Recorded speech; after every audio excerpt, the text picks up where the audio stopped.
Hello, welcome to Empyrean's Oracle Tarot. Today we are going to be doing a reading on how your intuition manifests, meaning what it may look like, what it may feel like for you, and we're going to dive a little bit deeper into that so you can have a better idea of how to work with your intuition rather than working against it.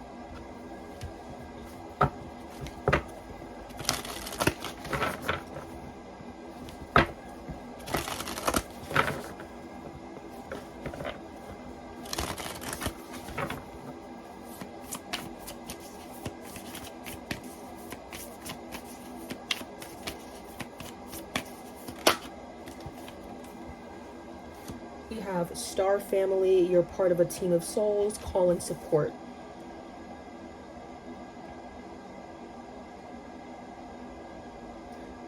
I'm wondering if your intuition speaks to you through other people. Like, you could be surrounded by people who almost heal you in a sense, or just make you feel like you're part of a community, and they may say things to you that just really either inspire you or confirm what you know deeply about yourself and your life circumstances, and it can just really help you, like I said, and heal you. So your intuition may manifest in that way, where the people who you feel like the people you are in community with, they say things or they do things that just really hit close to home. Because our intuition isn't always like, oh, we're being guided to XYZ. It can always be like something is said that inspires us, something is said that confirms that we are a kind person, confirms that we are a good listener, what have you, when we may be told that we're not. Okay, so our intuition works in a variety of ways, and it seems like your main way is through other people. I'm also getting that your intuition works by you speaking to other people. Like, say for example, you might be someone who people come to for support, and you may say things to them that you actually need to hear. So you're not just helping them, you're also helping yourself. So it really is a collaborative effort, I should say, your intuition. That's what it is. It's a collaborative effort. And it's also another reason why you can need to be a little bit more mindful of the way in which you speak to people, or how you speak to people. You need to be more, not overly concerned with how they're going to feel about what you say, but just make sure that when you speak, you're doing it in an uplifting manner. You're speaking from a place of, I want to make this circumstance or this workplace better, not from a place of, I'm pissed off, okay? We want to make sure we're trying to find solutions. And then we have the Eight of Cups. I didn't even ask a specific question. So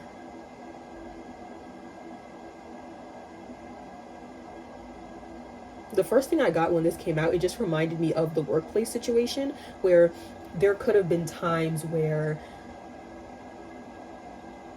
you were in a place that, like I said, like a toxic workplace, where you didn't feel comfortable, where you felt like there were a lot of things wrong, but no one was really speaking up about it, and you just felt like you had to leave because maybe you didn't want to be the type of person who speaks hard truths. But I think you're going to have to learn to speak hard truths, but just do it in a way where people want to listen to you, and not do it in a way where people feel offended. It's a very fine line, but I think that you're going to be able to find it, because we don't want you avoiding tough situations for fear of speaking in a way that's going to offend people, because there's a possibility for that no matter what you say or what you do.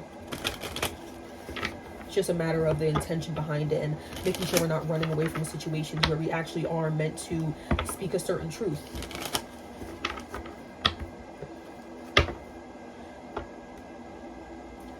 How can they work with their intuition? How can they work with this type of intuition, collaborative effort? How can they work with it? This is also kind of giving like one person walking away, and then either hoping that these people, because I'm kind of seeing these as people, hoping that they also walk away. But then there could have been times where you left a situation hoping other people would follow you, but then you realize that they either don't really want to leave, or you may feel as though you weren't as much of a core part of that system or group as you originally thought, because you may have thought that this shit would have crumbled with you leaving. Like with the Eight of Cups, you may have thought that everything would have crumbled without you, but it seems like if you did leave a situation where you think things would crumble, things actually weren't as bad once you left, and that could have hurt you. That, like I said, it could have made you question how important you actually were to the core of that system, that group, what have you.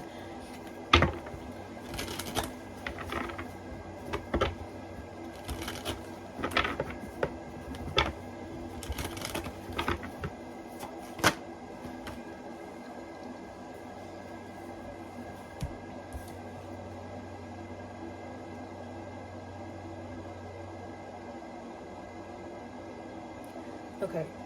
How you can work with your intuition instead of against it. We have the Six of Swords. And this card in general is making me feel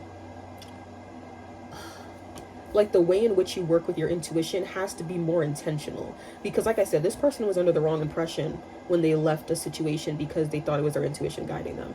Or maybe it was, but they were just under the wrong impression about what would happen afterwards. They weren't really fully understanding what the effects would be after them leaving. But this person, they're leaving a tough situation with the right idea in mind. The situation they're coming from actually wasn't beneficial to them at all. And they're leaving towards a situation that has more potential. They don't even know what it's going to look like, but they're just hopeful.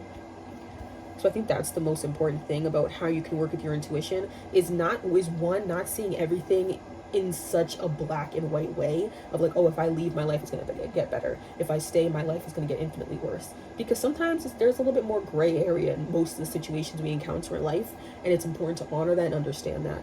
This person here, they may not be thinking, oh, everything is going to be easy once I get to where I'm trying to go, but they are saying it's 1% better than this situation I'm coming from that was really, really rocky and just rough.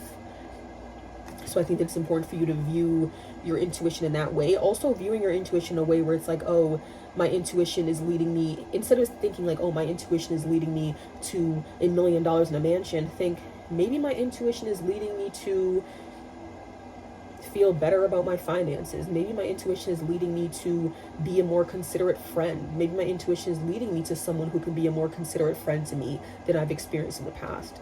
Our intuition isn't there to guide us with all of our hopes and desires. Can it? Absolutely. But it can also guide us in those situations and circumstances that we don't really think are pertinent, but are extremely pertinent to who we are as people and what we want out of life.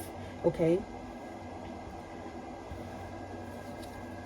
It's like, I just keep thinking of 1% better because I feel like I've heard that somewhere, but this is just really what it's giving. And are there people who, leave their home countries to go to other countries thinking their life is going to do a whole 180? Absolutely. But there are also people who leave because they're forced to and they don't really want to leave, but they're still hoping that there's a chance that some freedom can come from them leaving their home country. And then some people will actually end up going back. So that's kind of where that nuance and that gray area comes in. We can't always expect where we're being guided to be the thing that changes our life completely. We can just do what we can right now in the moment, and if it works out for us, great. If it doesn't, then we just change course. There's nothing wrong with that.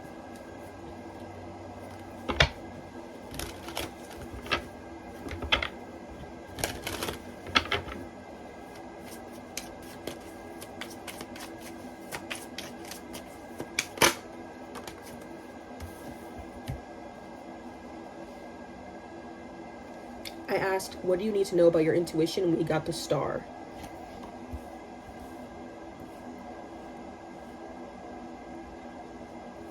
You know how when people say like wish upon a shooting star, and whenever you see it in like TVs and movies, it goes by really, really quickly because it's a shooting star. I feel like this is what this is saying. Like, excuse me, I'm a little under the weather. Excuse me.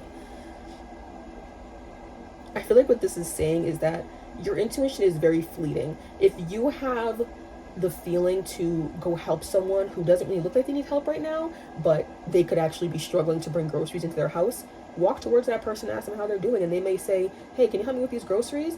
I feel like your intuition operates in those sort of fleeting moments of maybe you should do this, but if you kind of push it away or ignore it for even half a second, it's going to go away as quickly as it came. So you really need to catch it in the moment. And this also goes to, like I said, how your intuition works, how it's extremely collaborative. There might be times when someone will say something to you where if you don't recognize in the moment that that is a spiritual thing that they said, you're not going to catch it. It's just going to be like as if they never said it, period.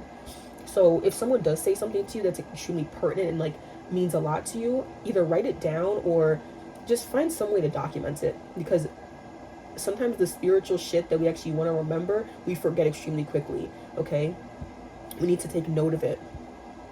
So yeah, it goes both ways. When someone says something or does something to you that you think is kind and inspires you, take note of it, document it, because you may forget it. But then also if you have a moment of like, hey, I kind of want to reach out to this person, do it. You may think, oh, what's the point? And they may not even respond in a way where it's like, oh my God, I need help. But it could still be you were thinking of them, and them knowing that someone is thinking of them could have helped them in that moment. You never know. Don't think that just because someone isn't telling you that you've helped them in a tremendous way that you haven't, because you can. Okay, your intuition is extremely fleeting. There may be things that you're not aware of happening behind the scenes. It's like we want evidence that our intuition is guiding us towards something amazing and something that has a clear cause and effect. But sometimes it could just be, like I said, you thinking of texting someone and they can go through a rough time, but then like they're like, hey, I heard from this person I haven't heard from in ages. That's kind of cool. And that that can inspire them. You really never know.